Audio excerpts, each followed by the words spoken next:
जय श्री हरि। चलिए आज सुनते हैं पौष कृष्ण पक्ष की सफला एकादशी की विधि एवं महात्म्य। युधिष्ठिर जी बोले, पौष कृष्ण पक्ष में कौन सी एकादशी होती है, उसका क्या नाम है, क्या विधि है और किस देवता का पूजन होता है? हे जनार्दन, ये मुझसे विस्तार से कहिए। श्री कृष्ण भगवान बोले, हे राजेंद्र, आपके स्नेह के कारण मैं कहता हूँ कि एकादशी के व्रत से मैं जितना प्रसन्न होता हूँ उतना अधिक दक्षिणा युक्त यज्ञ से भी नहीं होता। इसलिए यत्न पूर्वक एकादशी का व्रत करना चाहिए। पौष कृष्ण पक्ष में जो द्वादशी युक्त एकादशी होती है उसकी विधि लोक के हित के लिए मैं तुमसे कहूँगा।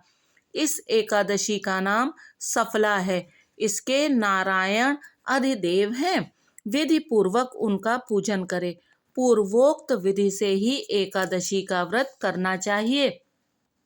नागों में जैसे शेषनाग, पक्षियों में गरुण, यज्ञों में अश्वमेघ, नदियों में गंगा, देवताओं में विष्णु और मनुष्यों में जैसे ब्राह्मण श्रेष्ठ हैं, उसी प्रकार व्रतों में एकादशी तिथि में किया गया व्रत श्रेष्ठ है। हे राजन, जो सदा एकादशी का व्रत करते हैं वे सर्वथा मेरे प्रिय हैं। अब सफला एकादशी पूजन की विधि सुनो। व्रत के दिन अच्छे ऋतु फलों से मेरा पूजन करें। स्वच्छ नारियल का फल, बिजौरे, जंभीरी, अनार, सुपारी, लौंग और अनेक प्रकार के आम के फल और धूप दीप से विधि पूर्वक भगवान का पूजन करें। सफला में दीपदान विशेष उत्तम कहा है। रात्रि में विधि पूर्वक दीपदान करना चाहिए। जब तक नेत्र खुले रहें तब तक एकाग्र चित्त से रात्रि में जो जागरण करे उसके पुण्य का फल सुनो। हे अर्जुन, इसके समान ना तो यज्ञ है, ना तीर्थ और ना संसार में कोई व्रत है। सफला एकादशी की कथा।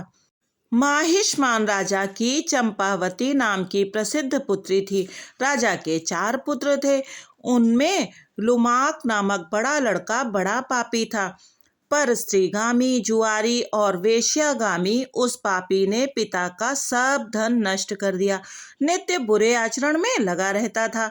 देवता, ब्राह्मण और वैष्णवों की निंदा किया करता था। राजा ने पुत्र का ऐसा आचरण देखकर उसको राज्य से निकाल दिया। तब लुमाक अपने मन में सोचने लगा कि पिता और बंधुओं ने मुझको त्याग दिया है, अब मुझको क्या करना चाहिए। इस प्रकार चिंता करते हुए उसने विचार किया कि मैं दिन में वन में चला जाऊंगा, फिर रात को वन से आकर पुरी में रहूंगा।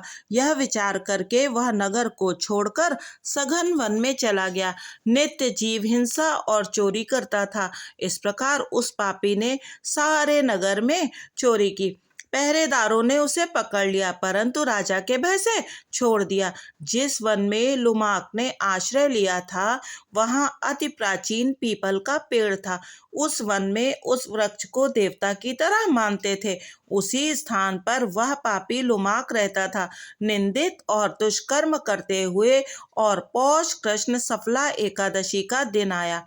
हे राजन, दशमी की रात्रि को वस्त्रहीन होने के कारण शीत से पीड़ित होकर लुमाक बेहोश हो गया। शीत के कारण पीपल के नीचे उसको नींद नहीं आई और मृतक के समान हो गया। दांतों को कटकटाते हुए रात बीत गई। सूर्योदय होने पर भी उसको होश नहीं आया। सफला एकादशी का दिन लुमाक बेहोश पड़ा रहा। जब मध्याह्न हुआ तब उसको होश आया। चैतन्य होने पर थोड़ी देर पीछे वह अपने आसन से उठा। वह पग पग पर गिरता पड़ता लंगड़े की तरह चलने लगा। वह भूख प्यास से पीड़ित होकर वन में गया।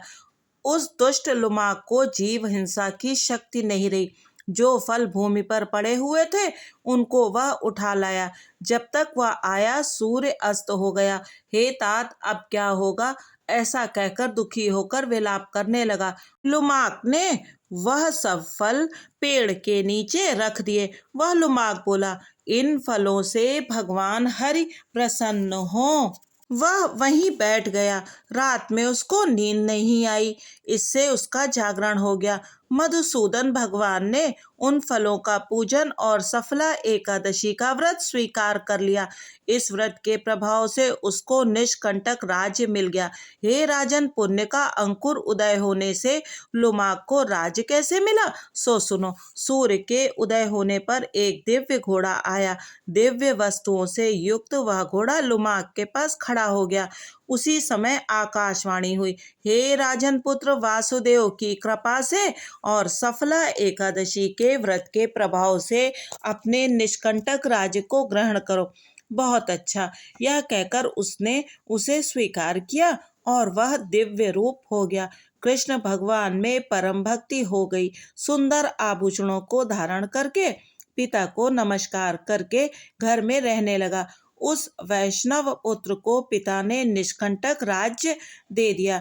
उसने बहुत वर्षों तक राज्य किया। प्रत्येक एकादशी के दिन वह भक्ति में लीन रहने लगा। भगवान की कृपा से उसके सुंदर पुत्र हुए। फिर वृद्धावस्था प्राप्त होने पर पुत्र को राजगद्दी देकर मन को स्थिर करके विष्णु जी की भक्ति में तत्पर होकर वह लुमाक वन को चला गया। इस प्रकार अपनी आत्मा को वश में करके वह बैकुंठ लोक में गया। इस प्रकार से जो सफला एकादशी का व्रत करते हैं वे इस लोक में यश प्राप्त करके मृत्यु के पश्चात निसंदेह मोक्ष को प्राप्त करते हैं। हे राजन, सफला के महात्म को सुनने से मनुष्य राजसूय यज्ञ का फल पाकर स्वर्ग लोक में निवास करता है। जय श्री हरि।